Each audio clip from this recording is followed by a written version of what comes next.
Nah, dan satu lagi yang penting, saya dititipi pesan oleh Universitas Negeri Jakarta, yaitu oleh Prof. Ari Satono, UNJ tidak akan menggelar konferensi pers atau menggelar statement resmi, tidak perlu. Beliau menyerahkan, sudah Mas Roy saja yang sampaikan. Jadi saya menyampaikan ini sekaligus membantah apa yang dilakukan oleh saudara Richard Huta-Julu dan saudara Bill Fakih. Saya kan tidak nyebut nama. Iya kan? Tidak. Ya. Mereka ibaratkan yang teriak-teriak itu, ya, itu adalah Taufik Bill Fakih, kemudian Richard Huta-Julu dan kawan-kawan mereka. Mana tuh Mas Roy?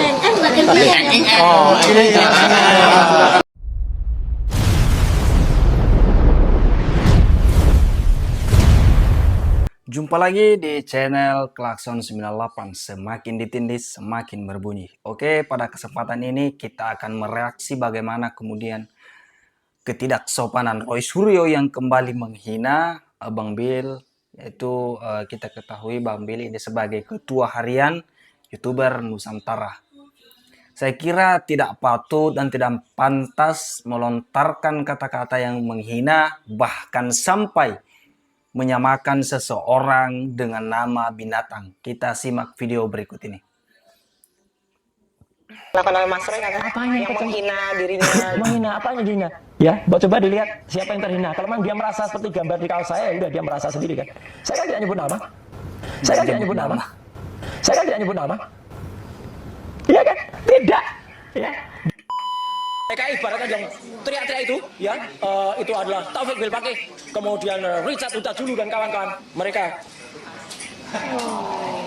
Nah, katanya tidak menyebut nama. Padahal ini sudah sangat jelas ya, teman-teman. Nah, itu ya. Ketua harian. Akulah. Ya, si Billy. Ya. Billy itu punyanya Michael yang jaga di luar ya. Itu namanya Billy itu ya. Iya, benar ini. Atau Muhsin Taufik Bill Fakih ini. Billy itu nama Yang paling gede itu namanya Billy. itu nama. Nah, lihat kan teman-teman bagaimana kebohongan itu muncul dari Roy Suryo. Karena katanya dia tidak menyebut nama. Dan pada saat konferensi persnya dia bahkan menyebut nama Bang Bill, Dr. Richard dan kawan-kawannya itu. Dan pada saat di lain media, dia bahkan mengklaim tidak pernah menyebut nama. Ya itulah jurus geledek dari seorang pembohong ulung ini.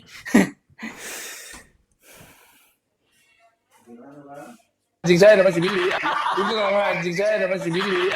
Mas Bill, ini ada kaitannya atau enggak sih dengan kasusnya ijazah Pak Jokowi sehingga harus dilaporkan disertasinya Mas Roy? Mungkin jadi kaitan karena kekisruhannya muncul sejak Mas Roy Suryo sendiri tampil di ruang publik untuk meyakinkan masyarakat kita bahwa Pak Jokowi sebagai pemilik ijazah palsu. Namun ternyata di saat yang bersamaan ketika kita melihat Mas Roy sendiri itu punya problem akademik. Saya luruskan untuk Bang Yasena, saya tidak pernah menuduh ijazahnya Mas Roy itu palsu. Awalnya saya bilang Pak Roy sendiri tidak pernah memiliki ijazah, mengingat beliau ketika memperlihatkan ijazah S1, ijazah S2, giliran untuk S3-nya beliau hanya memperlihatkan surat keterangan lulus. Itulah yang membuat kami merasa, oh Mas Roy ini tidak punya ijazah, kan gitu. Nah artinya ini pun kalau ditanyakan apa legal standing, ya legal standingnya atas izin dari mandat dari Pak Roy itu sendiri. Mengingat pernah Pak Roy menantang kepada masyarakat, silahkan diuji saya punya ijazah S1, ijazah S2 dan juga surat keterangan lulus. Ketika kita kemudian melakukan penelusuran, ternyata benar Pak Roy Suryo tidak pernah mendapatkan ijazahnya karena memang ada masalah di kampus. Tapi sekali lagi, itu tidak substansial. Tetap Mas Roy seorang doktor. Dia pun mendapatkan ijazah asli. Justru karena dia doktor, karena surat keterangan lulus dan memiliki ijazah asli, kita mempertanyakan, kok bisa rektor meloloskan orang yang seharusnya tidak lolos, tidak lulus, mengingat dia melakukan pelanggaran di kampus. Apa pelanggarannya? Ketika dia terpidana harusnya DO. Kenapa nggak di DO? Kenapa tidak ada semacam evaluasi dari rektor itu sendiri yang punya otoritas untuk menentukan orang itu DO atau tidak berdasarkan ketentuan? Ini yang jadi persoalan. Nah, apakah kemudian berkaitan dengan masalahnya Pak Jokowi? Akhirnya menjadi berkaitan mengingat ini berada di momentum yang sama. Tapi apakah akan mengganggu masalahnya Pak Jokowi? Tentu tidak, karena masalah Pak Jokowi sekarang sudah di ranah hukum, tidak lagi dalam konteks ruang publik. Aku Ya. pikir seperti itu. Nah, meskipun ini tidak kaitannya dengan kasus Pak Jokowi secara langsung, artinya pasalnya memang beda, laporannya beda, tapi kalau Mas Yasanya melihat ini ada kaitannya dengan tanda kutip pembalasan atau tidak dengan kasus itu? Waduh, kita tidak ada istilah balas-membalas ya kalau kayak gitu. Nah gini, tadi udah sampaikan sama Bang Pir, di mana kemungkinan ada bersamaan dengan kasus ijazah Jokowi yang diduga palsu saat ini. Nah, ini hanya kebetulan waktunya bersamaan seperti itu, ya kan? Dan kami juga sudah membuktikan bahwa ijazahnya Roy Suryo itu asli. UNJ alias Universitas Negeri Jakarta pasti udah pada UNJ alias Universitas Negeri Jakarta pasti udah pada paham kan, salah satu universitas negeri di Jakarta. Nah, sangat jelas ya teman-teman tadi awal mula semua kata-kata yang tidak pantas diucapkan ataupun dikeluarkan dari mulut Roy Suryo itu karena Bang Billy yang melaporkan proses akademik Roy Suryo yang janggal ke Polres Metro Jakarta.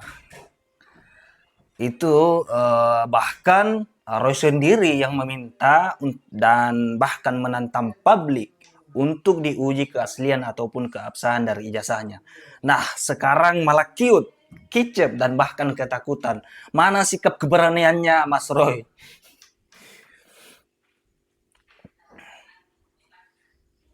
Tapi ada yang menarik nih, setelah lihat postingan yang ini kampus negeri untuk menuntut ilmu, apa kampus dengan rentetan kontroversi? Yang pertama, di 2024, Barreskrim Polri itu membongkar dugaan TPPO berkedok program yang namanya Friend Job di Jerman.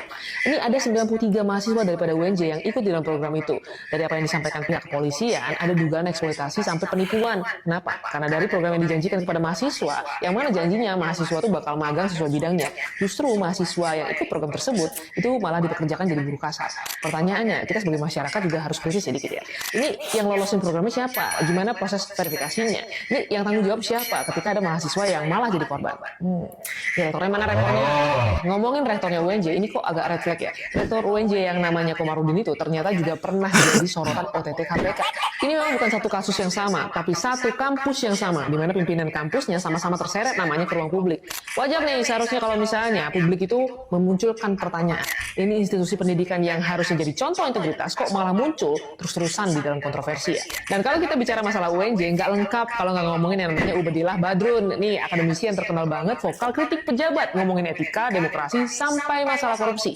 Tapi kok giliran pas UNJ kena sorotan, diem-diem baik, wajar dong kalau misalnya gue sekarang nanya nih sebagai masyarakat. Mana nih suara kritisnya? Standar moralnya cuma berlaku buat pihak luar di luar kampus. Berani nggak terapin standar itu kepada institusi sendiri? Kalau memang pengen jadi penjaga moral bangsa, ukurannya harus sama. Jangan cuma keras keluar, tapi lunak ke dalam. Integritas itu justru diuji bukan pas kritik orang lain, tapi pas berani juga koreksi rumah sendiri.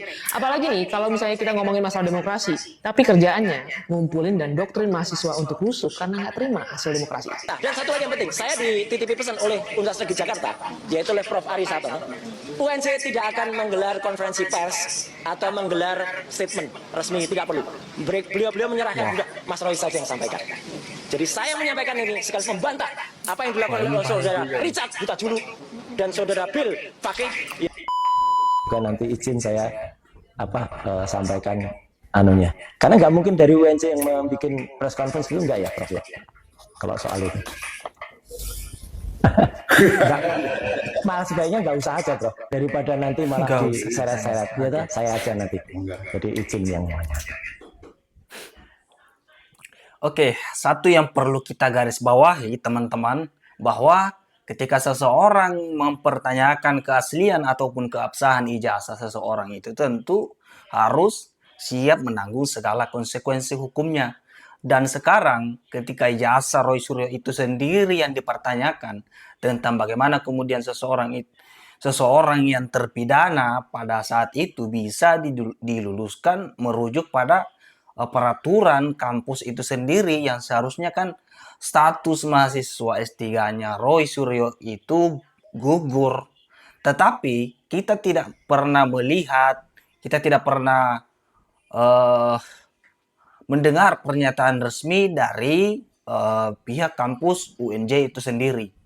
Bahkan kita lihat tadi Roy Suryo meminta mewakili untuk membuat pernyataan dari pihak UNJ itu sendiri. Ini kan gak etis. Kita tahu bahwa kampus itu tidak hanya kritis keluar, tetapi juga harus kritis ke dalam. Ketika publik mempertanyakan salah satu alumninya, ya segera membuat pernyataan resmi agar segala kekisruhan di ruang publik, di media sosial, dan lain sebagainya itu bisa reda. Saya kira cukup penjelasan saya teman-teman Klakson 98. Sampai jumpa di video berikutnya.